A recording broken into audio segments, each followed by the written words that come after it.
নমস্কার বন্ধুরা, রূপা simple and daily লাইফে আপনাদের অনেক অনেক স্বাগত।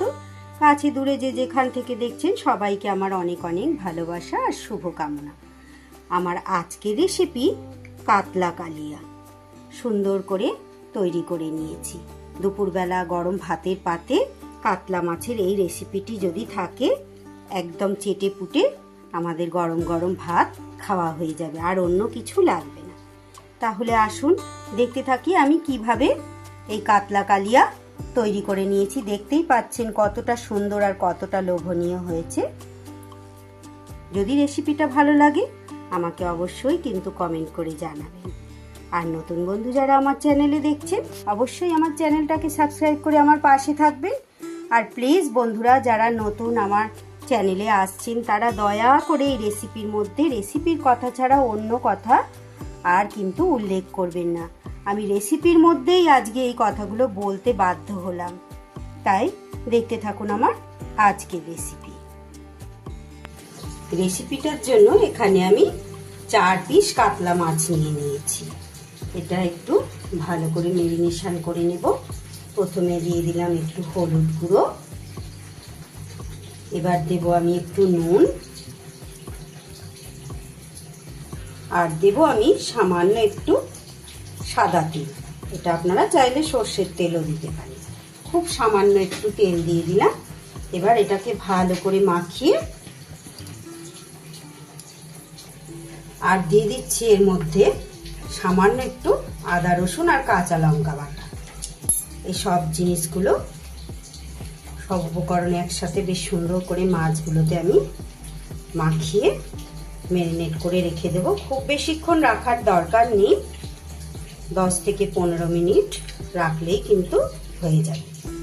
ততক্ষণে মাছের ভেতরে বেশ সুন্দর করে মশলাগুলো, নুন মশলা সব মাছের মধ্যে ঢুকে যাবে। গ্যাসে আমি কড়াই বসিয়ে খুব ভালো করে গরম করে নিয়েছি। দিয়ে দিলাম আমি সর্ষের তেল।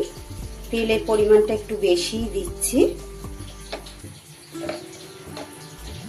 তেলটা কিন্তু আমার খুব ভালো গরম হয়ে গেছে, ধোয়া উঠছে। এই তেলের মধ্যে সবার প্রথমে দিয়ে দেব আমি মাঝারি সাইজের একটা পেঁয়াজকে কেটে রেখেছি। এটা আমি বেরেস্তা করে নেব। পেঁয়াজ বেরেস্তা সব সময় আপনারা এরকম চড়া তেলে করবেন। তেলটা খুব গরম হলে তবেই ছাড়বেন পেঁয়াজটা।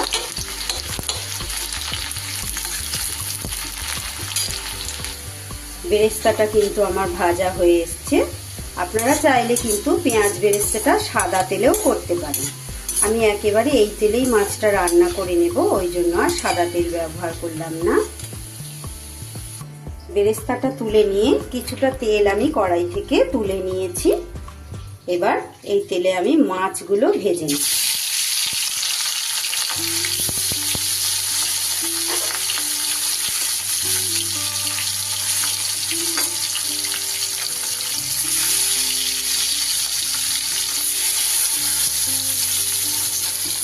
মাছগুলোকে কিন্তু মাঝারি আছে আমি এপিট ওপিট করে ভালো করে ভেজে নিচ্ছি। খুব কড়কড়ে করে ভাজবো না, তাহলে মাছের স্বাদ ঠিক মতো পাওয়া যায় না। ভালো করে একটু লাল লাল করে ভেজে নেব।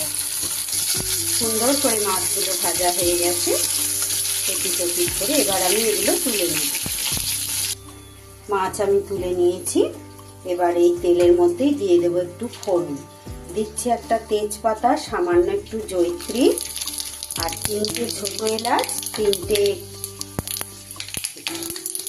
লবঙ্গ, আর একটা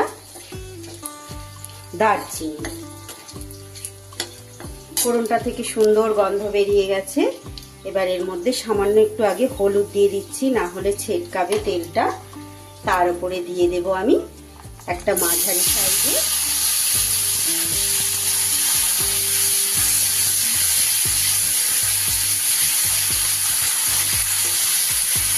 পেঁয়াজ বাটা।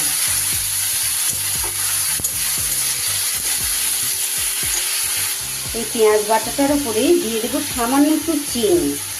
চিনিটা ক্যারামেল হয়ে সুন্দর একটা কালার আসবে, সেই জন্য চিনিটা দিলাম। পেঁয়াজটা আমার সুন্দর কালার হয়ে গেছে, ভালো করে ভাজা হয়ে গেছে। এতে আমি দিয়ে দেব 2 চা চামচ আদা রসুন আর কাঁচা লঙ্কা একসাথে বাটা আছে সেইটা।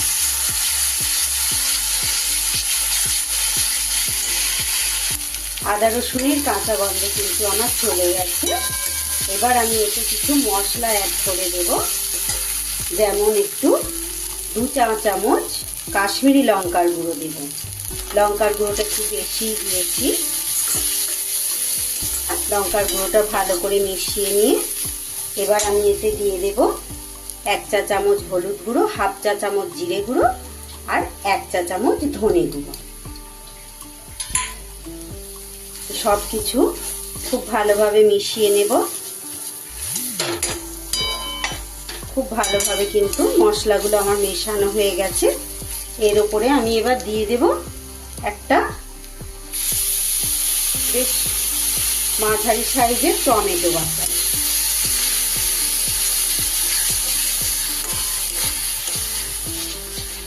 খুব ভালো করে টমেটোটা কষিয়ে নেব যতক্ষণ কাঁচা গন্ধটা না যাচ্ছে। টমেটো বাটাটাও কিন্তু আমার সুন্দর করে কষা হয়ে গেছে, দেখতেই পাচ্ছেন আস্তে আস্তে তেল ছেড়ে দিয়েছে। এইবার আমি এই অবস্থায় এখানে দিয়ে দেব 2 চামচ টক দই। ভালো করে ফেটিয়ে নিয়ে এটা দিয়ে দিলাম।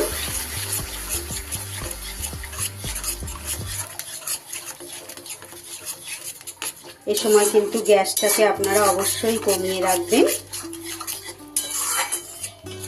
দইটা দেওয়ার সময়।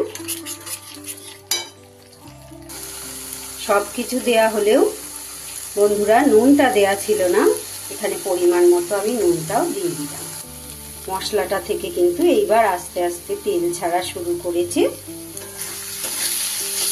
যত বেশি ভালো করে মশলাটা কষাবেন তত কিন্তু রেসিপির স্বাদ হবে।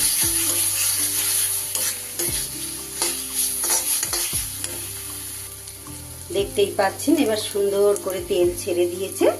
এইবার আমি জল অ্যাড করে দেব। গ্রেভিটা কতটা রাখবেন সেই মতো পরিমাণ মতো জলটা দিয়ে দেবেন। জলটা দিয়ে গ্যাসটা আমি বাড়িয়ে দিলাম।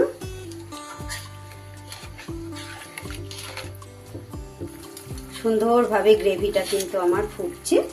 এবার ভেজে রাখা মাছগুলো দিয়ে দিলাম।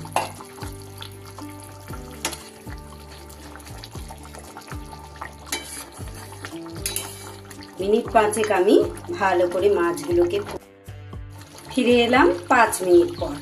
এবার দিয়ে দেব সামান্য একটু ঘি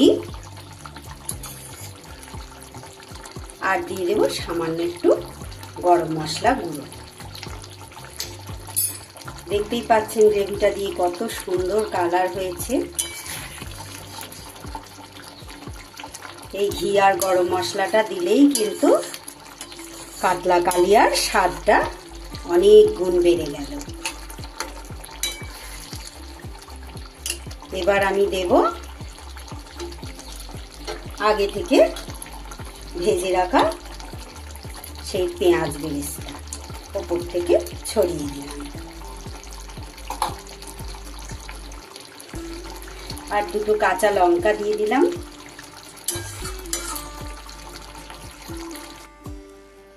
কাতলা কালিয়া কিন্তু আমার একদম রেডি হয়ে গেল। দেখতেই পাচ্ছেন কতটা সুন্দর, কতটা লোভনীয় হয়েছে। তাহলে রেসিপিটা এখানেই শেষ করছি। রেসিপিটা ভালো লাগলো কিনা অবশ্যই আমাকে কমেন্ট করে জানাবেন। নতুন বন্ধু যারা দেখছেন তারা অবশ্যই আমার চ্যানেলটাকে সাবস্ক্রাইব করে আমার পাশে থাকবেন। তাহলে আসি বন্ধু, আবার ফিরে আসছি আগামী দিনে অন্য কোনো নতুন বা রেসিপির সাথে। ততক্ষণ আপনারা সবাই খুব ভালো থাকবেন, সুস্থ থাকবেন। টাটা।